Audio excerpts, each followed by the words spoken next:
Hi, my name is Timothy Gager, and welcome to Virtual Friday's Dire Literary Series. Tonight, my feature is Elan, Barnehama, and I am live from Good Contrivance Farm in Maryland. So if you're looking for a great writing retreat or writing workshop, it's run by Ron Tanner. And go to the website.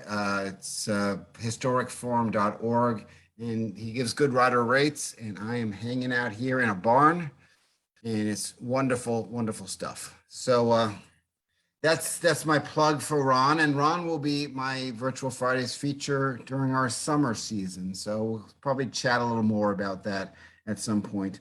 But let's chat with our feature, Elan, and this is his website, and we're really going to delve into this too. He says at many different times he's taught writing and literature at several colleges. You know what? It's not just a list. It's like 2 or 3 lists. So we're definitely going to delve into that a bit. But Elan's also led community-based writing workshops, was a fiction editor, worked with at-risk youth, was a ghostwriter, coached high school varsity baseball, had a gig as a radio news guy, did a bad job. I won't even say mediocre. I'll just like slay him. A bad job as a short order cook. And he's a New Yorker by destiny, but as it turns out, he lives 2 towns over from me when I'm in Massachusetts. And Elan has a new book coming out in May 2022. So welcome. Thank you. Thank you. It's nice to be here. I've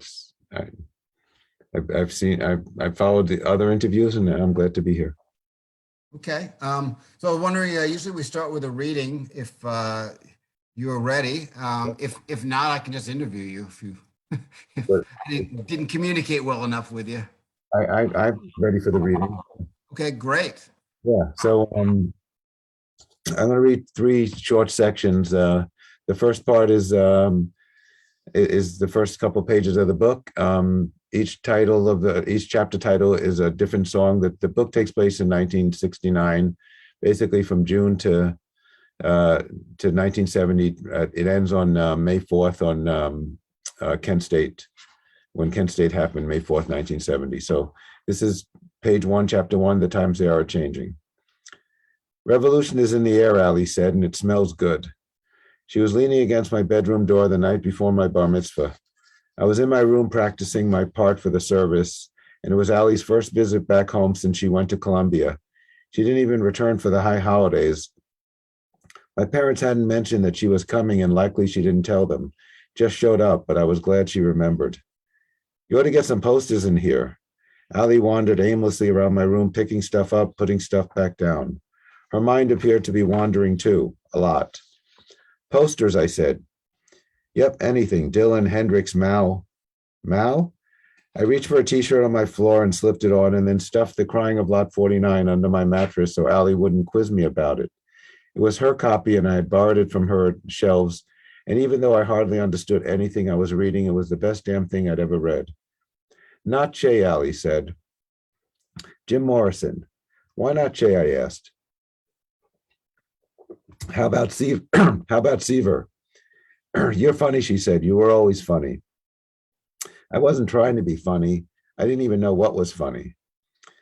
What's this crap you're listening to, Zach? She sat next to me, and her long brown hair, woven in a braid, reached all the way down to my mattress.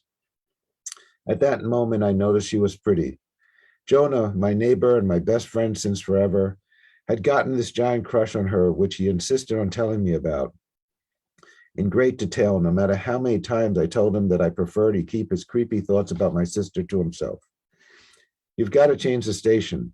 Change it to what? I asked. Zach, she said abruptly. I waited for her to continue, but she didn't say a thing. It was like she had a point she kept losing. Zach, she said again, turning to me. You're becoming a man tomorrow, and you may as well grow up. Okay. I was not following what she was talking about at all. And then she leaned across me and flipped the white dial on my brown plastic transistor radio from AM to FM. What does the radio have to do with my bar mitzvah? I asked as she adjusted the dial.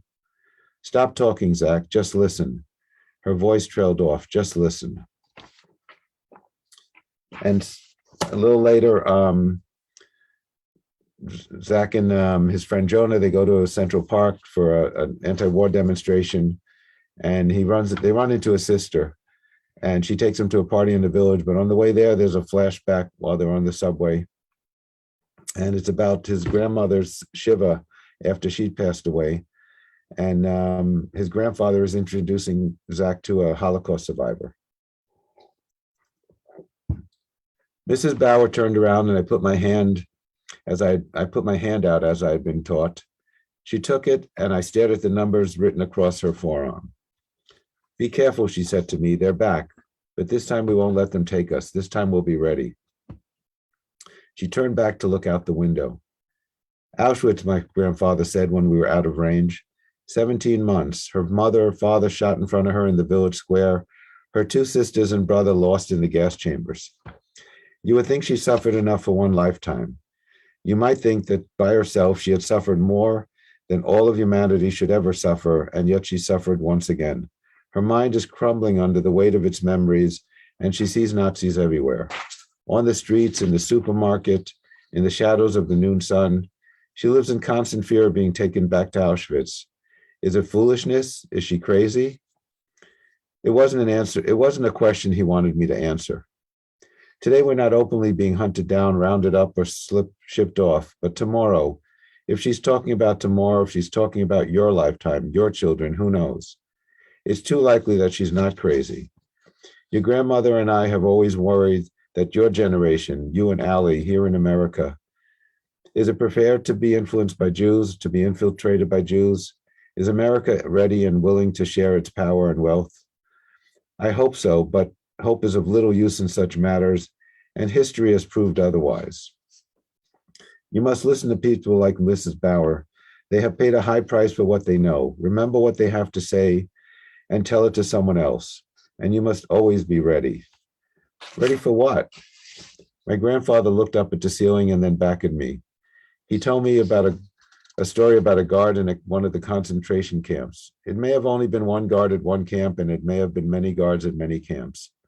But the story went like this. A guard sat in a chair with a rifle across his lap, smoking a cigarette, and watched as a handful of Jews, each one a walking skeleton, dug a giant hole, a mass grave to bury the gassed. The guard laughed and told the Jews that they would never leave the camp alive. And even if they did, he added, no one would ever believe them when they tried to tell the world what happened. Somehow, some of the Jews made it out, and they told their story. Like Mrs. Bauer? Yes, like Mrs. Bauer. But the SS guard was not completely wrong. There are some who believe that none of this happened. Do not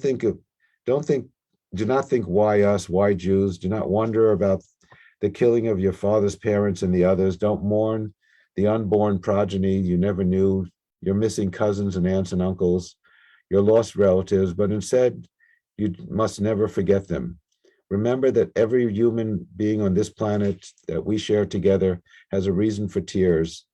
Here in this country, in your country, although I don't know if the US will ever be your country, but here in the US, stories of Native Americans are proof of the massacre of their ancestors. Stories passed on by Blacks are proof of slavery and the willingness of some people to own other people. In much of Europe, Hitler succeeded, and there are few Jews left to tell our story. Few who have been witnessed to, who are proof of what happened. Will others tell our story?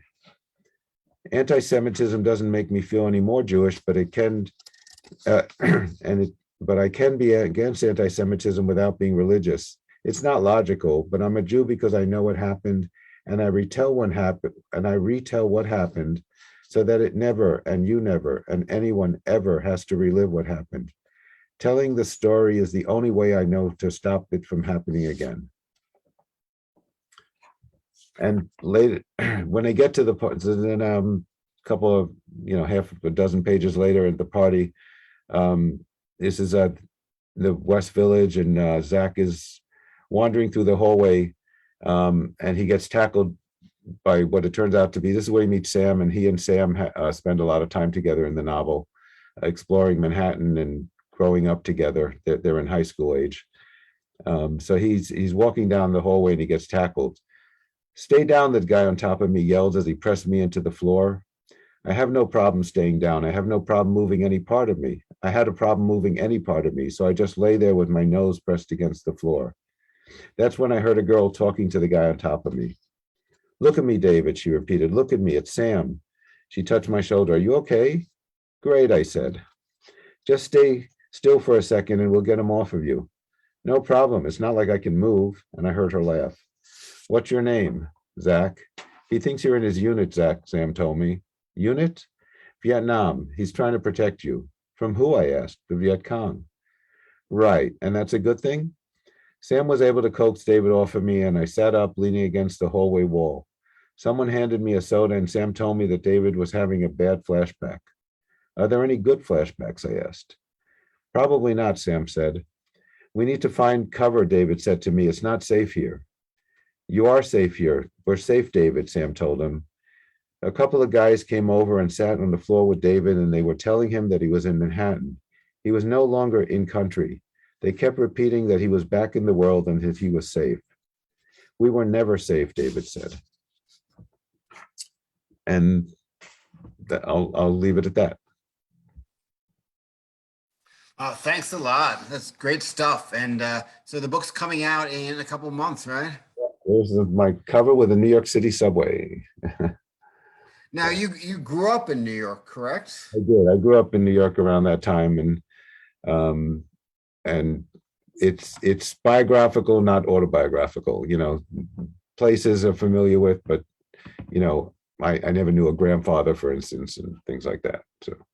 Well, the character Zach is a big baseball fan, and I guess 1969 is a great year to be a fan of the Mets. And I went to my very first baseball game in September at Shea Stadium, and Bob Moose pitched a no-hitter. Oh, that's awesome. Were you always a baseball fan, or? Yeah. The Mets was so bad that most of my friends, and I'm still friends with the same group of guys that we grew up together. We actually went to Mets fantasy baseball camp together one year. But we all had like our own other players because the Mets were just so bad growing up. But yeah, I always loved the game. Yeah. Well, besides baseball, other important things or things that you enjoy in your life manage to seep their way into your books? Yeah, I mean, I think there was the promise of the 60s and whether, whether the 60s, Woodstock, whether Woodstock was the beginning or the end of the 60s, whether Kent State was the end of it. There was such a promise of the 60s of change. And I think people didn't have patience. They thought change should happen like immediately. And I think too many people gave up. So this whole idea of like, the whole identity crisis that the country is going through and the whole struggle of the 60s and, how that led to Carter and then Reagan. And so I've always been interested in that kind of great generation gap of the 60s. Well, the idealism of the late 60s from that perspective that we're going to change and make a difference. Yet some of these changes, like 60 years later, we're still like, sitting down on the stoops. So what do you think? Do you feel that like the late 60s did what was expected of it? I think it did, but I think too many people, I don't know who those people, but I think they didn't have the patience to keep going with it. I think we, it was, the assassinations and it was such a mixed bag. There were a lot of great changes that happened then, Civil Rights Act and the Voting Rights and different things like that. But the idealism of that times just got sort of swept away, where revolutionary became something you sold detergent with, So your book, which takes place in the late 60s, it involves a lot about the Holocaust. So what struck you first when you sat down and you didn't have a book yet? It just was a little idea in your head. What was the seed that started this entire novel? I think the seed is friendship and community as sort of like the real thing that can help us get through life. I mean, we were just talking earlier about later in life. I think the point is, we have to somehow find a way to help each other get through this, whatever you call this, however you define life. So it was really the friendship among these kids that was the seed. And you're still in touch with all of these, as you mentioned before, pretty much. Yeah. We through COVID, we Zoom every Sunday. Now, some of the characters or minor characters in the book, are they based on the actual people? It's a mixture. It's made up. None of the single acts actually happened, but it's like that's the fun of writing fiction, is you get to make it better. I a friend of mine told me that if she had been more like Sam as a kid, her life would have been better. And my answer was, if I had met someone like Sam as when I was a kid, my life would have been better if I had dated someone like her. It's a little bit of my own fantasy of what might have been. So. All right. So when I did a little research, I was like, let me see some things about Elan. And I did not have to go far. Okay. So everyone look to the left column of the screen. Writing instructor, American Music and Drama Academy. That's a pretty well-known academy. And author, there's a book. Editor, fine. English instructor at Wentworth, fine. More lecturer at UCal Irving, more writing. Springfield Technical Community College, writer in residence, North Acres, North Carolina, writer in residence, Fairhope, writer in residence, former fiction editor, former lecturer, studied MFA, University of Massachusetts, Birmingham University. So I guess I need to ask, with all of these credits, how long did you stay at each one of these? That's a remarkable list. I guess I come up with this idea. I'm either really good at getting jobs or really bad at keeping them. Recently I switched from Wentworth, which I liked a lot. I just didn't want to return to teaching in person. And at AMD, I get to teach online. But I stayed at UMass the longest, maybe 12 years, and Springfield Tech 5 years. But then I moved to California, and then I moved back to Boston for different reasons. I do miss the weather in California, but I without doing tenured tracks, lecturer jobs, it gives you both flexibility, but it also doesn't give you security. But I'm okay with the lack of security and prefer the flexibility. Oh, my friend from California, Barbara, asking you, when were you at UCal Irving? What years? I think 2014, something like that. Yeah. And John wants to know specifically, what does a writer in residence do? And is it different at various locations or institutions? Yeah, it is different. Most of the ones I've been to, Fairhope was a month, and Fairhope is a little spot in Arizona. They call themselves Blue Dots. A nice little progressive community. You don't have to do anything. You often the community will come and take you places, but I did a workshop in Fairhope at the library with local folks. In Wild Acres, they just give you a cabin. You could do whatever you want. So most of them, they just provide a place for you to write. That's a good gig. Now, is it very competitive to get in a situation like that? Well, they're all different, like the ones who give you, some of them actually have funding for meals and things.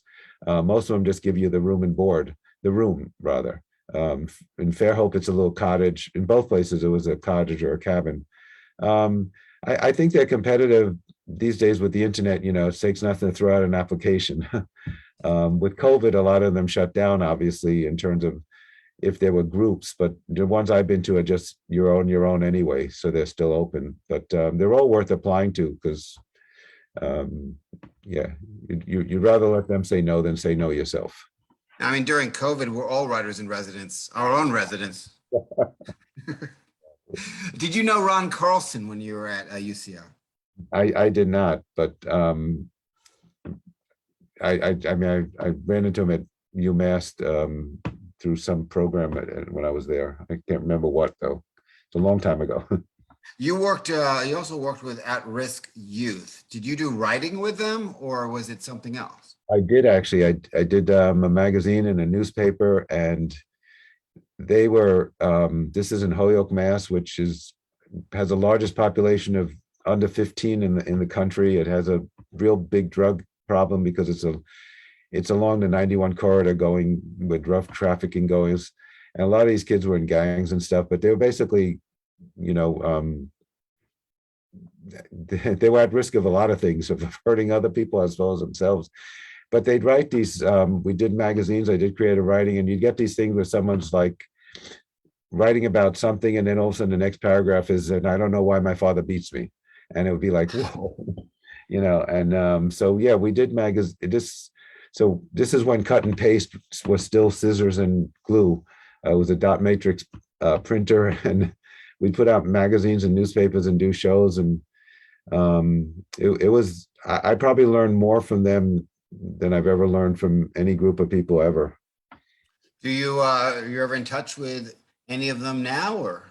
When I lived, this is in Western Mass in the Pioneer Valley. Yeah. When I lived there, I'd run into some of them and I wouldn't recognize them, you know, so it's 15 years later, and that we had a pretty good success rate. I remember one time taking my son to the Gap, and somebody like called me over to another cash register, gave me like some discount, and he says, after he checked me out, he goes, "You don't know who I am, right?" And the guy was a manager of the store, he was a former student.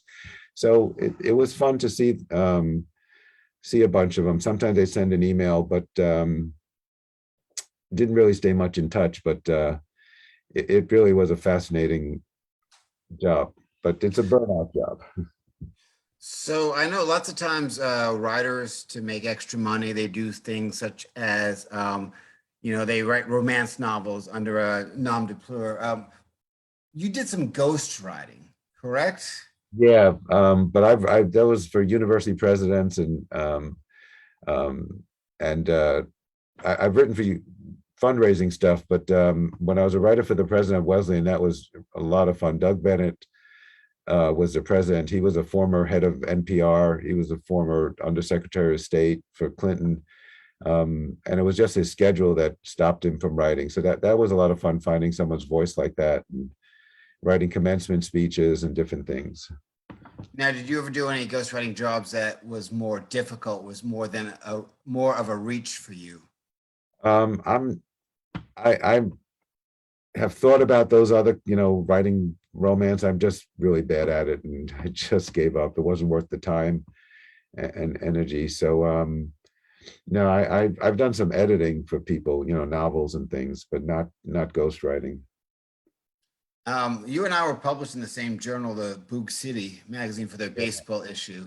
Now, being a former baseball coach and a former player yourself, is it more difficult than it seems to write about baseball? Or is that just, a fun breeze for you to do?